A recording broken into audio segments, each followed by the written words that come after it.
SM network प्रस्तुत Ichalkaranji news time 137. नमस्कार, तुम्ही पाहतात SM नेटवर्क प्रस्तुत इचलकरंजी न्यूज टाइम. पाहूया आजच्या ठळक घडामोडी. भीमशक्ती सामाजिक संघटना अधिक बळकट करण्याच्या उद्देशाने राज्यभर संघटनात्मक बांधणीला वेग देण्यात येत असून संघटनेचे संस्थापक अध्यक्ष, राज्यसभेचे खासदार तथा माजी सामाजिक न्यायमंत्री चंद्रकांत हंडोरी यांच्या आदेशानुसार विविध ठिकाणी नवीन पदाधिकाऱ्यांच्या नियुक्त्या केल्या जात आहेत. याच पार्श्वभूमीवर भीमशक्ती सामाजिक संघटनेचे कोल्हापूर जिल्हाध्यक्ष सुनील जावळे यांनी कोल्हापूर जिल्ह्यातील गावोगावी भेट देत संघटना मजबूत करण्यासाठी पदनियुक्ती अभियान सुरू केले आहे.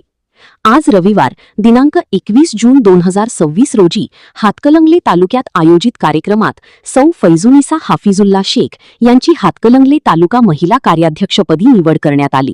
तसेच कोरोची महिला शहर कार्याध्यक्षपदी सीमा प्रकाश सिंघवी यांची निवड जाहीर करण्यात आली. त्याचबरोबर कोरोची महिला उपाध्यक्ष मेहजबीन रियाज मुल्ला यांची निवड करण्यात आली.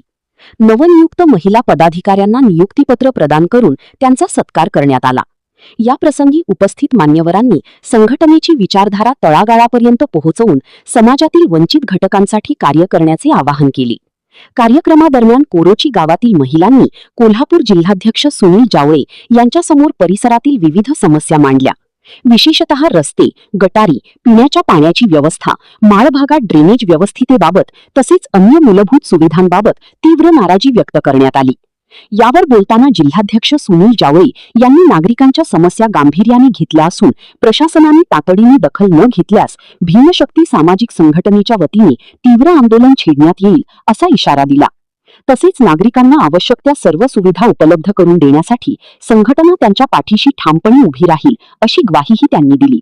या पदनियुक्तीमुळे हातकणंगले तालुक्यात भीमशक्ती सामाजिक संघटनेची ताकद आणखी वाढणार असून संघटनात्मक कार्याला नवचैतन्य मिळणार असल्याची भावना कार्यकर्त्यांनी व्यक्त केली. या प्रसंगी राहुल जावळे, नेताजी जुवे, हाफिजुल्ला शेख, संजय कुडाळकर, सागर राजगिरी आदीसह भीमशक्ती सामाजिक संघटनेचे पदाधिकारी व भागातील नागरिक व महिला उपस्थित होते.